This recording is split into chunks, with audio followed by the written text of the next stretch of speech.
Hello everyone. आज हम घनानंद का काव्य कौशल उस पर बात करेंगे। ये क्वेश्चन इम्पॉर्टेंट है, इसीलिए मैंने आपको कवर करवाया है। जब आप घनानंद से रिलेटेड क्वेश्चन आंसर्स प्रिपेयर करेंगे तो प्लीज़ आप ये वाला क्वेश्चन ज़रूर प्रिपेयर करें। प्रीवियस ईयर में पूछा गया है ये क्वेश्चन। तो चलिए स्टार्ट करते हैं। घनानंद की कविता में अभिधा कम, लक्षणा और व्यंजना अधिक है। ठीक है, काव्य शास्त्र में आपने पढ़ा होगा अभिधा, लक्षण और व्यंजना। व्यंजना मतलब व्यंग्यार से संबंध होता है। लक्षण मतलब किसी विशेष लक्ष्य करके जब कोई बात कही जाती है तो वो लक्षण होता है। और अभिधा जब जैसा लिखा गया है वैसे उसी रूप में उसको अर्थ ग्रहण करना, तो वो अभिधा होता है।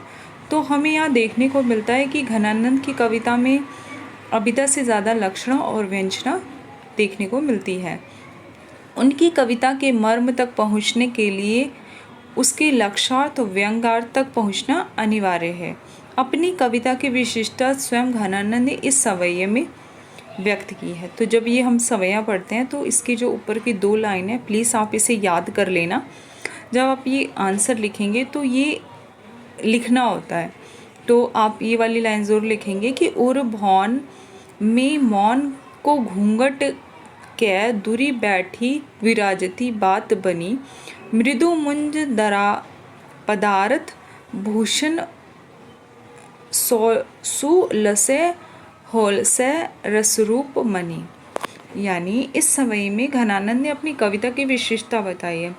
घनानंद कहते हैं कि मेरी कविता में काफ़ी कुछ मौन है जिसे समझने के लिए हृदय के अंदर प्रविष्ट होना होगा, क्योंकि कविता का वास वही है। मतलब जो कविता होती है उसका वास हृदय में ही होता है। उसके शब्द जो हैं हृदय से निकलते हैं, उसके भावों से निकलते हैं। कवि जो होता है वो भावनाएं जो है वो व्यक्त करता है कविताओं के माध्यम से। इसीलिए वे कहते हैं कि कविता हृदय के भाव जब भवन है में मौन का घूंघट है ना। ऊपर वाली जो लाइन है उसी की यहाँ पे जो है व्याख्या की हुई है। कहते हैं कि जो कविता है वो हृदय के भवन में मौन का घूंघट डालकर अपने को छिपाए हुए है। ऐसा नहीं है कि उसमें भौतिक जगत का चित्रण नहीं हुआ है, पर जो भी हुआ है वह कोमल और सुंदर है। उसमें शब्दों का नहीं बल्कि अब उसके अर्थ का महत्व है। वाच्यार्थ और लक्षार्थ इसका गुण है। इसमें अलंकार भी है, इसमें रस भी है। यह कविता जीभ और कान तक ही जाकर नहीं रुकती, बल्कि कान की गली से होती हुई यह चित्र हृदय की सैया तक पहुंचती है। इस कविता को कोई सहृदय व्यक्ति ही समझ सकता है। यहाँ घनानंद स्पष्ट रूप से कहना चाहते हैं कि कविता शब्दों का खेल नहीं है, यानी उसमें भावनाएं भी होती है। सिर्फ शब्दों का खेल नहीं है कविता। भावानुभूति उसकी प्रमुख विशेषता, यानी कि जो पढ़ने वाला है पाठक भी और जो लिखने वाला है लेखक भी, दोनों के जो हैं जो वो कहना चाहता है वही जो पाठक वर्ग है वो भी उसको उसी रूप में ग्रहण करे, उसकी भावनाओं को समझे जिस भाव के साथ वो लिख रहा है। तो वो खेल भी है, भावानुभूति का खेल विशेष रूप से वो मानते हैं इसे। जिसका आनंद सहृदय ही ले सकता है, जो हृदय से कविताओं को पढ़ता है। घनानंद की काव्य शैली के 2 भाग किए जाते हैं, एक वक्र और ऋजु। ठीक है, ध्यान से सुना कि भक्ति संबंधी रचनाओं में ऋजु, यानी जब हम भक्ति संबंधी रचनाएं पढ़ते हैं घनानंद की, ठीक है, तो उसमें हमें ऋजु देखने को मिलता है, ऋजु काव्य शैली देखने को मिलती है। वहीं पे जब हम रसात्मक रचनाओं में हमें वक्र शैली का प्रयोग देखने को मिलता है। ऋजु शैली में संश्लिष्ट रूप से संस्कृत के तत्सम शब्दावली का प्रयोग किया गया है, जो वक्र शैली में नहीं मिलता है। भावों की मार्मिकता और गंभीर प्रभावशीलता वक्र शैली के गुण हैं। वक्रता का आधार लक्षक भाषा है। वक्र शैली के दोनों भेद संश्लिष्ट और विशिष्ट घनानंद की काव्य कला में दिखाई पड़ते हैं। ठीक है, जहाँ विचारों की प्रचुरता है वहाँ कवि कम से कम शब्दों में उन्हें व्यक्त करना चाहता है। ठीक है, इन स्थलों में शैली संश्लिष्ट हो गई है और संश्लिष्टता भाषा की उतनी नहीं है जितना विचारों की है। ठीक है, इसी प्रकार हम देखते हैं कि घनानंद की शैली का आंतरिक रूप भाव प्रधान है। ठीक है, और वस्तु प्रधान नहीं है। भावों और हृदय की अंतर्दशाओं का प्रत्यक्ष वर्णन है। इसमें रमणीयता अनुभूति योग्यता लक्षण द्वारा उत्पन्न होती है। अभिलाषा का वर्णन करता हुआ कवि कहता है, सागर रस सागर नागर श्याम लखो, अभिलाखनी धार मंझार बहो, सुन सूझत धीर को तीर कहू, पछिहार के लाज सिवार गहो। यानी यहाँ अभिलाष का भाव धार उपमान का और धीर भाव का तीर तथा लाज भाव शिवार का रूप धारण कर प्रत्यक्ष हो जाते हैं।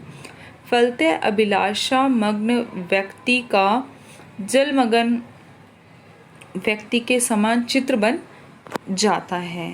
घनानंद की शैली में रस से भावना की भी झलक कहीं कहीं प्राप्त होती है। प्रस्तुति के भाव या विचारों के वर्णन में परमेश्वर की व्यापकता, अंतर्मिता, एकता आदि गुणों के संकेत किए गए हैं। प्रिय आनंद घन का हो या घनानंद के दर्शन के समय प्रेमी उसके तेज से हतप्रभ होकर उन्हें पूरा नहीं देख पाता है ना। यानी हमें देखने को मिलता है कि यहाँ पे जो घनानंद है अपने सुजान के लिए, अपने प्रिय कृष्ण के लिए दर्शन के लिए प्यासे रहते हैं और जब वो आते हैं तो उनके प्रकाश से ऐसा उत्सुक हो जाता है कि वो उनको देख ही नहीं पाता। इतना खुशी के आंसू जो है उसके आंखों में भर आते हैं और उससे उसको सब कुछ धुंधला दिखता है। तो ऐसे में वो जो उसके सुख के क्षण है वो गंवा बैठता है। घन आई तो साथ ही बिजली की कौंध भी आई, जिससे प्रिय को देखने ही नहीं दिया। बाद में बुद्धि को संकेत होने लगा कि वे घनानंद सचमुच है भी या नहीं। आनंद घन है यानी यहाँ पे अपने सुजान, घनानंद, कृष्ण आदि जो हैं वो अपने प्रिय के लिए प्रयोग करते हैं। वो ईश्वर भी हो सकता है और वो दरबार में उनकी जो नृत्य की थी सुजान उसके लिए भी हो सकता है। ठीक है, दोनों ही अर्थों में इसे लिया जाता है। यहाँ जो ये लिखा है, चेतक रूप रसीले सुजान दई बहुत दिन नेको दिखाई, कौंध में चौंध भरे चक हाय कहा कहो हिरनी ऐसे हिराई। यानी यहाँ प्रस्तुत वर्ण्य भाव प्रिय मिलन है, पर वह घन के अप्रस्तुत व्यापारों द्वारा व्यक्त किया गया है। अंतिम पंक्ति में परमेश्वर की सत्ता की आस्तिक नास्तिक के संदेश की ओर भी संकेत किया जान पड़ता है। इसकी छाया में ऊपर की तीनों पंक्तियों का अर्थ परमेश्वर को प्रिय मानकर किया जा सकता है। इसी प्रकार हम देखते हैं कि घनानंद की यह रहस्य शैली कबीर जैसे ज्ञानार्मार्गी जो संत हैं उनकी रहस्य शैली से अलग है। सही तौर पर सूफी काव्य परंपरा में इसका मेल हो सकता है, पर सूफियों का अध्यात्म धर्म दर्शन से जुड़ा है और अध्यात्म सर्वसाधारण दार्शनिक भाव है। वस्तुतः घनानंद सखी संप्रदाय के उपासक थे, उसमें रहस्य की भावना नित्य रूप से वर्तमान रहती है। वक्रता घनानंद की शैली की प्रमुख विशेषता है और घनानंद ने अपने कवित्व सवैयों में अपनी प्रेयसी जो सुजान है और अपना नाम प्रायः सर्वत्र प्रयुक्त यूज़ किया है। इन दोनों में भी प्रधान आनंद घन शब्द है। समस्त रसात्मक और भक्ति भावपूर्ण रचनाओं का वही आधार है। सुजान और आनंद घन गुणवाचक विशेषण मान लिए गए हैं। ऐसे स्थल कम ही मिलेंगे जहां आनंद घन या घनानंद कवि के अर्थ में ही प्रयुक्त हुए हों। अपने और अपनों के नाम का सौंदर्य के साथ काव्य में प्रयोग घनानंद की काव्य कला की विशेषता मानी जाएगी। घनानंद की शैली आत्मनिवेदन की है। कवि अपने को प्रिय या प्रेमी मानकर भाव निवेदन करता है और संस्कृत प्राकृत के काव्यों में यह शैली नहीं देखने को मिलती। फारसी साहित्य में शैली प्रचलित है और रीतिकाल के स्वच्छंदधारा के कवियों में घनानंद और आलम ने इस शैली को अपनाया है। ठीक है, इसी प्रकार स्वच्छंद प्रवृत्ति के कारण उन्हें भारतीय समाज की उस मान मर्यादा की परवाह नहीं है जिसकी परवाह रीति मार्गी कवियों ने की है।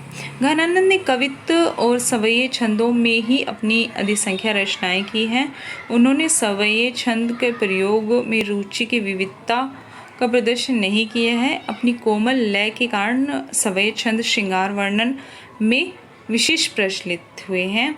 घनानंद की असंख्य सवयें अत्यंत कोमल शब्दावली में रचे गए हैं, जिनमें संगीत की मधुर गूंज उत्पन्न होती है। उनकी सवयों में नरोत्तम दास और मतीराम की सी सरलता और कोमलता मिलती है।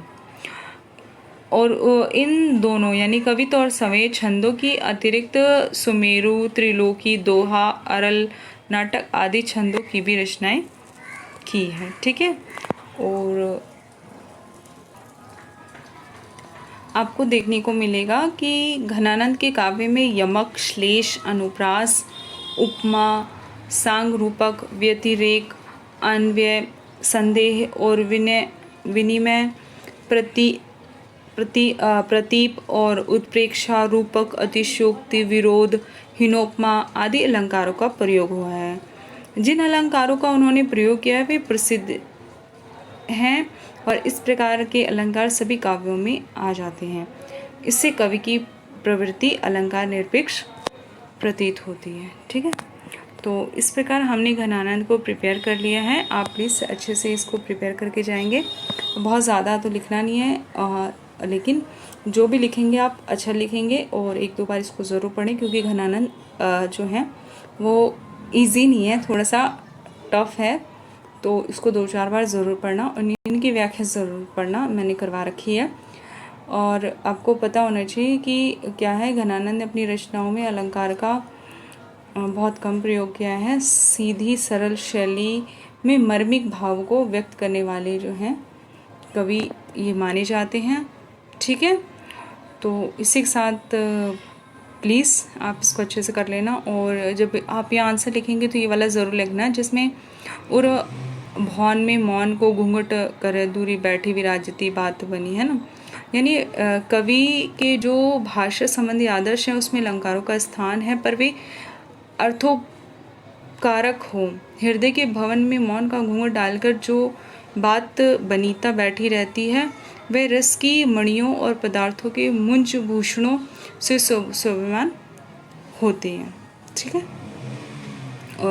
तो इसी के साथ thank you so much, take care, bye bye.